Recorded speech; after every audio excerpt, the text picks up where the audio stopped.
Good morning. Welcome to the Oregon Response to Instruction and Intervention Annual Virtual Literacy Symposium. We are so excited to host our amazing keynote and the speakers presenting sessions this morning. This has grown into an event that we are really proud of. My name is Ryan Blasquez, and I'm the Director of Instructional Services at Northwest Regional ESD, where the ORTIi project is housed. These are my incredibly skilled colleagues and coaches. You may see or hear them in your sessions today, making sure that we can support and problem solve any issues that arise, not that we expect any since it's Zoom and technology is flawless, but knock on wood. Also, a big thank you to our early literacy team here in the region for hosting sessions today too. It really takes a village for sure. And as many of you know, the Oregon RTI project is about providing implementation support, technical assistance, and coaching in all aspects of RTI. We've been serving Oregon for 20 years and worked with over 120 school districts in some capacity at this point. And we're currently in partnership with 29 Oregon school districts in either our 4-year cadre model for teams just starting the work, or in our 1 or 2 year targeted supports model for districts that have been a part of our project before. And those 29 districts are represented here, and their names are in tiny font on the right. And while our work, our approach, our tools have evolved over these past 20 years because we try to practice what we preach: when you know better, do better. Our vision and mission have not changed much, and we still work to ensure that every child in every Oregon school district will receive the instruction and support they need and deserve every day in order to become a reader. And we work to develop capacity in each district community so they can build and sustain systems that'll do just that. And as I mentioned a minute ago, we are a state-funded project team, and we have lots of colleagues in the Oregon Department of Education who are working really hard for Oregon's kids. And our work is done largely through the lens of early literacy as we help scale MTSS. And Oregon has an early literacy framework driving a lot of important initiatives and conversations in our state. And this morning, we are lucky to have our colleague, Angelica Cruz, the Director of Literacy at ODE, and she's here to share a little bit about her work, where we are at, and where we hope to get as a state. So welcome, Angelica. Thank you so much, Ryan.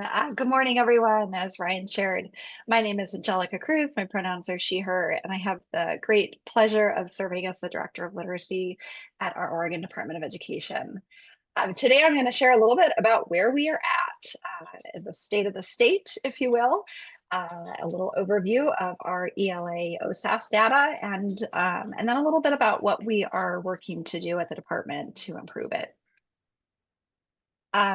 Thanks, Ryan. There are a few important points that I want to ground us in as we set the stage for this conversation. First, and I think very importantly, I want to remind everybody that summative assessments inform improvements to the system. So the primary goal of our state summative academic tests is to improve our system. It is not meant to evaluate individual students. I think this is a big misconception that we often deal with in communicating the importance of this test to families and our community. And it is often seen as an evaluation of individual students, but really the core purpose of it is to help us take a step back and look at the system as a whole and see where our areas of strength are and where we need to improve. As you see on this slide, our pre-pandemic achievement results saw less than half of Oregon's third graders meeting the grade level achievement standard. The post-pandemic drop of nearly 7% from the pre-pandemic results continues to hold with a largely flat longitudinal trend you can see across both third grade and fifth grade. And it's important to remember that students who first benefited from our early literacy investment that I'm going to talk about with our school district grants and community and tribal grants. These students will be third graders in 2027. So we really won't have data, at least state assessment data, until 2027. I think we hear a lot in the news, $90 million has gone into school district grants. Why haven't the third grade scores improved. And it's important to remember that this funding just got out the door in April, and those kindergartners won't be third graders until 2027. But it is also important to look at, the number of students right now that we have in third grade. We have 23,000 students who aren't yet proficient. And in fifth grade, we still have 20,000. So there's definitely work to be done.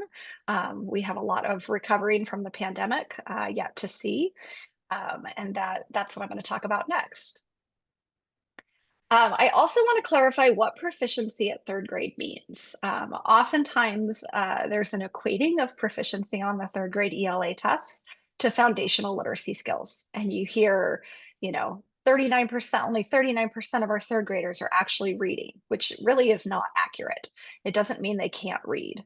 Performance expectations for third grade include reading comprehension, writing, research, and listening skills at the level of complexity appropriate for third grade. So foundational skills such as decoding and phonemic awareness, those are considered prerequisite skills.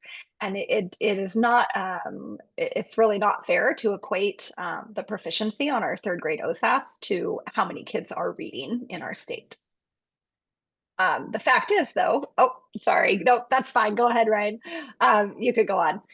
So let's look at an example. In third grade English language arts, which again includes reading, writing, research, and listening, 63%, it's hard to see those numbers, but 63% of students who completed the third grade ELA test demonstrated at least some progress on grade level knowledge and skills, if not proficient or advanced skills, while 37% of students, over a third, are not consistently demonstrating grade level knowledge and skills. So the data continues to affirm our state level efforts to support literacy through the targeted work such as the early literacy grants, as well as implementation of the early literacy framework and the adolescent framework that we are publishing within the next couple of months.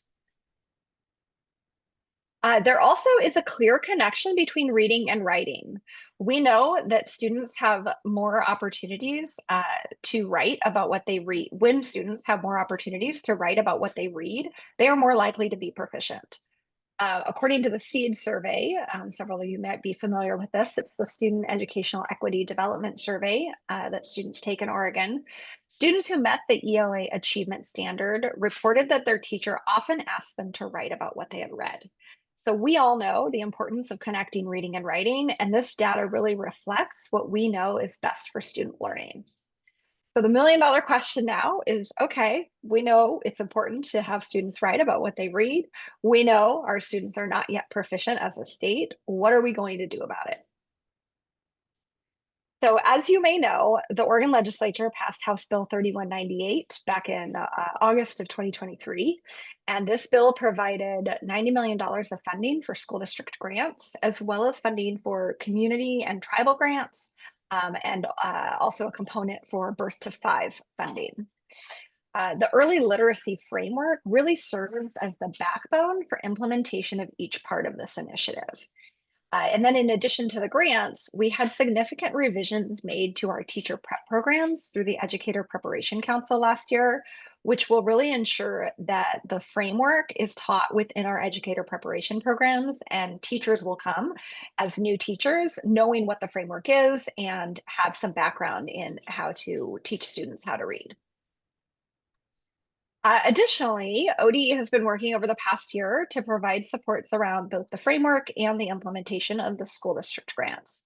So in addition to publishing the framework, developing the instructional frameworks website was a key part of what we've been doing over the last year. If you haven't checked out that website, I'm happy to share the link in the chat. There are a plethora of resources all around the framework, everything from Canvas modules to PLC structured meeting agendas, all sorts of things that you can use to lift professional learning around the framework in your districts.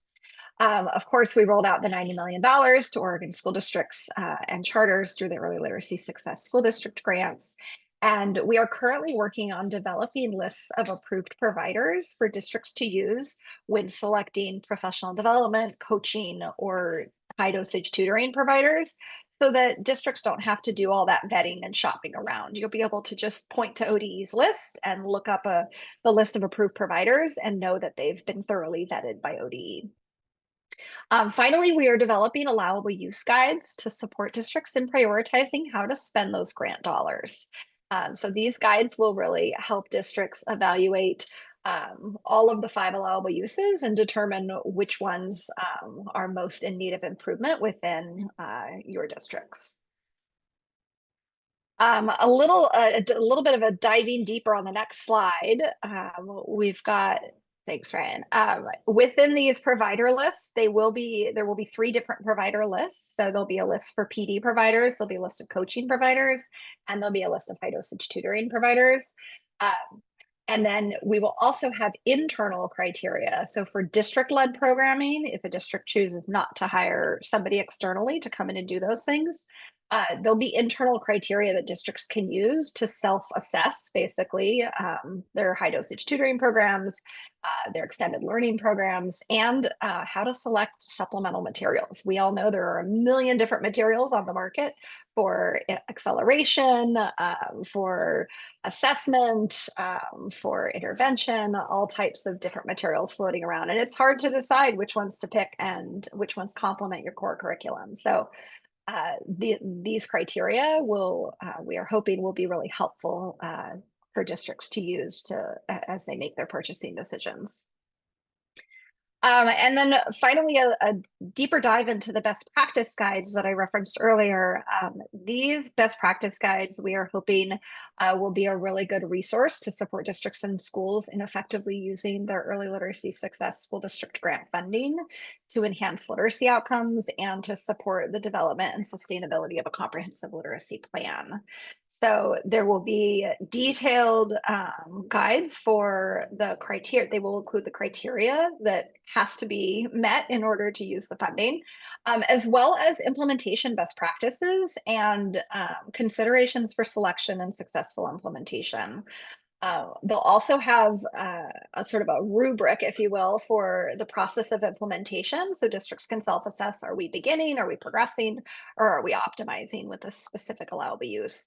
And then we will include some vignettes for both large, small, and medium, actually, districts, because we know we serve a wide variety of sizes of districts and settings across our state.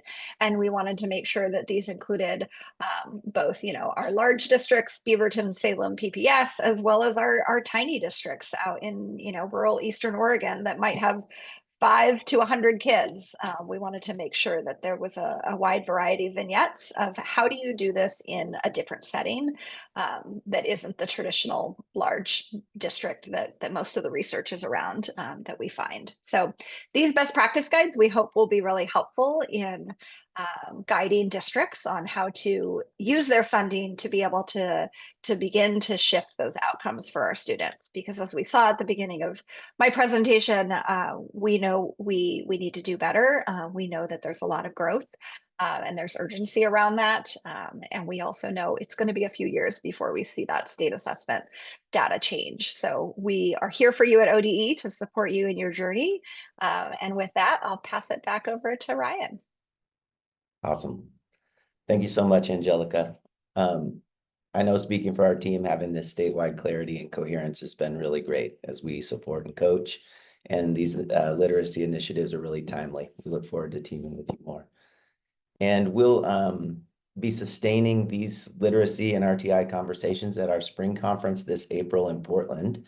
Registration's open now and it's filling up quickly. So you can find out more about that event and those sessions on our website.